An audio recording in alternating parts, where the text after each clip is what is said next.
Acabem de conèixer que el Departament d'Educació està comunicant a aquells centres, els territoris dels quals estan entrant en fase 2, que hauran d'obrir els centres, sense indicacions, sense haver negociat amb la representació sindical, sense cap tipus d'acord social. Això és una vergonya. Entenem els seus dubtes a l'hora de plantejar solucions per la gravetat de la situació.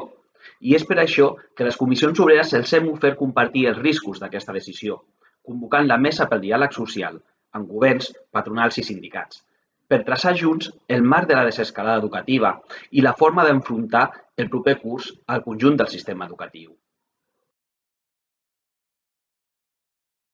La demanda social per a que l'alumnat torni a les aules és molt forta.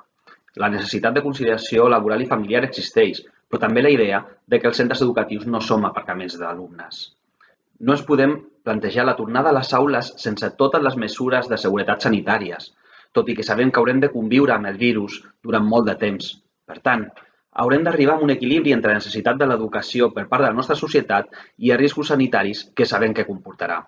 Un equilibri que no pot ser el mateix a totes les etapes educatives. Per exemple, no té massa sentit fer que els alumnes d'un any tornin a les aules per només 3 setmanes de curs. En canvi, plantejar-nos petits grups o tutories individualitzades per a alumnat que ha d'acabar la seva etapa educativa o que ha de preparar-se per a les proves d'accés a la universitat és una cosa molt diferent.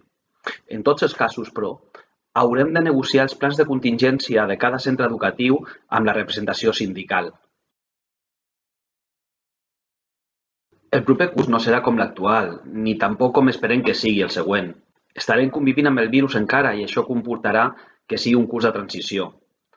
Haurem d'acordar com volem que sigui i per això la nostra exigència de la mesa del diàleg social, perquè aquesta decisió requereix d'una visió polièdrica i tindrà conseqüències en molts àmbits socials i econòmics, a més de l'educatiu, que per la seva banda té múltiples sectors, l'escola pública i la concertada, el menjador i les extraescolars, el primer cicle d'educació infantil a centres públics i privats.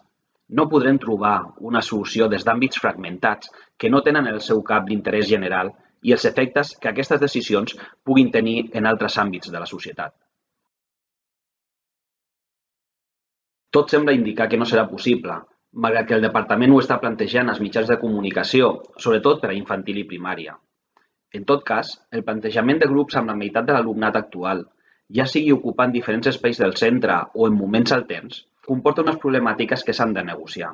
En funció de les decisions, necessitarem més o menys professorat i personal de suport educatiu del lleure.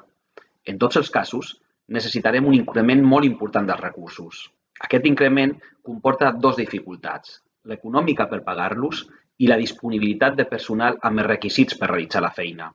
Per aquests motius, una de les opcions a estudiar seria la utilització de tots els espais comunitaris per a l'educació, centres esportius, museus, cinemes, teatres, etc., amb agents educatius diversos treballant com a equip, complementant-se entre ells.